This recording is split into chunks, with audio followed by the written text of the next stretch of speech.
केंद्र और छत्तीसगढ़ सरकार के बीच कोवैक्सीन को लेकर फिर तकरार शुरू हो गई है। केंद्रीय स्वास्थ्य मंत्री डॉक्टर हर्षवर्धन ने ट्वीट कर लिखा कि छत्तीसगढ़ सरकार ने डीसीजीआई द्वारा आपातकालीन उपयोग प्राधिकरण दिए जाने के बावजूद कोवैक्सीन का उपयोग करने से इनकार कर दिया। राज्य सरकार अपने कार्यों से लोगों की जान संकट में ही नहीं डाल रही, बल्कि दुनिया में गलत संदेश भी दे रही है। स्वास्थ्य मंत्री टीएस सिंहदेव इस ट्वीट का जवाब उन्होंने दिया। सिंहदेव ने आंकड़ों के साथ जवाब देते हुए केंद्रीय मंत्री पर जनता को गुमराह करने का आरोप लगाया। इधर डॉक्टर रमन सिंह ने भी इसे लेकर ट्वीट किया है। रमन सिंह ने कहा कि कोरोना संकट के समय में मतभेद भुलाकर साथ लड़ना चाहिए, लेकिन सरकार को इसमें राजनीति करने में शर्म नहीं आ रही है।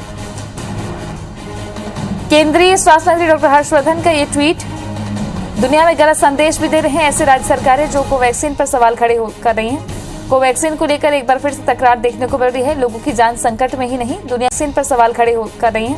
कोवैक्सीन को लेकर एक बार फिर से तकरार देखने को मिल रही है। लोगों की जान संकट में ही नहीं, दुनिया को एक गलत संदेश दिया जा रहा है। बीजेपी के उपाध्यक्ष, राष्ट्रीय उपाध्यक्ष और प्रदेश के पूर्व मुख्यमंत्री रमन सिंह ने लिखा कि वैक्सीन पर पूरी दुनिया को भरोसा है, उस पर सिर्फ कांग्रेस को शंका है। रमन सिंह ने आड़े हाथों लिया है। साथ ही लिखा कि याद रखना, छत्तीसगढ़ तुम्हें कभी माफ नहीं करेगा। इन सब का जवाब दिया प्रदेश के स्वास्थ्य मंत्री टीएस सिंहदेव ने। लिखा है कि छत्तीसगढ़ में 10% से ज्यादा लोगों को वैक्सीन दी जा चुकी है, जो कि राष्ट्रीय कवरेज से काफी ज्यादा है। एक दिन में 3 लाख लोगों को, राज्य के 1% से अधिक जनसंख्या को वैक्सीन दी गई है। केंद्रीय स्वास्थ्य मंत्री को छत्तीसगढ़ की जनता को गुमराह नहीं करना चाहिए, ये बात लिखी है स्वास्थ्य मंत्री टीएस सिंहदेव ने। केंद्र और छत्तीसगढ़ के बीच वैक्सीन को लेकर एक बार फिर तकरार देखने को मिल रही है। राजेश मिश्रा हमारे सहयोगी जुड़ गए हैं ज्यादा जानकारी के साथ में। राजेश, ज्यादातर को वैक्सीन का इस्तेमाल नहीं किया गया, ये केंद्रीय स्वास्थ्य मंत्री कह रहे हैं, लेकिन प्रदेश के स्वास्थ्य मंत्री गुमराह करने की बात कह रहे हैं।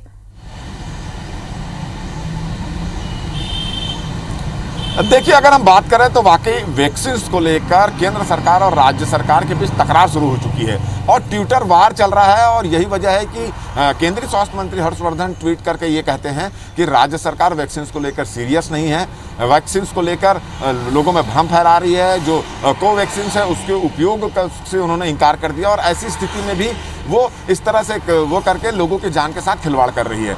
इस पर इसका समर्थन करते हुए पूर्व मुख्यमंत्री रमन सिंह ने कहा कि ये कोरोना का जो संकट चल रहा है उस पर आपसी मतभेद भुला देना चाहिए, राजनीति नहीं करना चाहिए और कोशिश ये करना चाहिए कि ज़्यादा से ज़्यादा लोगों की जान बच सके, और ये कोशिश करना चाहिए। और उन्होंने तो ये भी कह दिया कि राज्य सरकार जो वैक्सीन को लेकर राजनीति कर रही है, कोवैक्सीन को लेकर शंका जाहिर कर रही है, उसको लेकर छत्तीसगढ़ की जनता कभी माफ़ नहीं करेगी। इन सब का स्वास्थ्य मंत्री टीएस सिंहदेव ने जवाब दिया और उनका कहना है कि वैक्सीनेशन यहाँ पर कराया जा रहा है। 10% लोगों को वैक्सीनेशन यहाँ पर लग चुकी है और उन्होंने उल्टे ही केंद्रीय स्वास्थ्य मंत्री जो हर्षवर्धन उन पर आरोप लगाया कि इस मामले में वो भ्रम पैदा कर रहे हैं और राज्य की जो छवि है उसको धूमिल करने की कोशिश कर रहे हैं।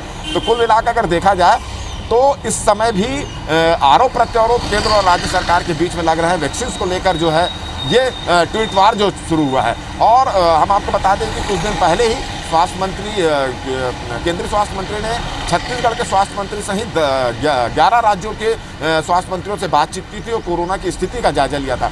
और छत्तीसगढ़ में जिस तरह से कोरोना संक्रमितों की संख्या बढ़ती जा रही है, मौत के आंकड़े लगातार बढ़ते जा रहे हैं, उसको लेकर चिंता जाहिर करी थी। और उसके बाद स्वास्थ्य मंत्री का ये ट्वीट आना कि छत्तीसगढ़ सरकार जो है कोवैक्सीन को लेकर नहीं लगाने को लेकर जो स्थिति पैदा की, उससे लोग थोड़ा भ्रमित हो रहे हैं और एक तरह से ये जो है लोगों की जान के साथ खिलवाड़ किया जा रहा है। उसके बाद ये ट्विटर वार यहाँ पर शुरू हुआ। तो निश्चित रूप से ये काफ़ी गंभीर बात मानी जा रही है कि जहाँ एक और छत्तीसगढ़ जो है वो कोरोना से लड़ रहा है, उस वक्त इसको लेकर वैक्सीन को लेकर आरोप प्रत्यारोप लग रहे हैं और ट्वीट वार भी चल रहा है। जी, शुक्रिया आपका राजेश जानकारी के लिए। तो वैक्सीन को लेकर एक बार फिर तकरार की स्थिति देखने को मिल रही है।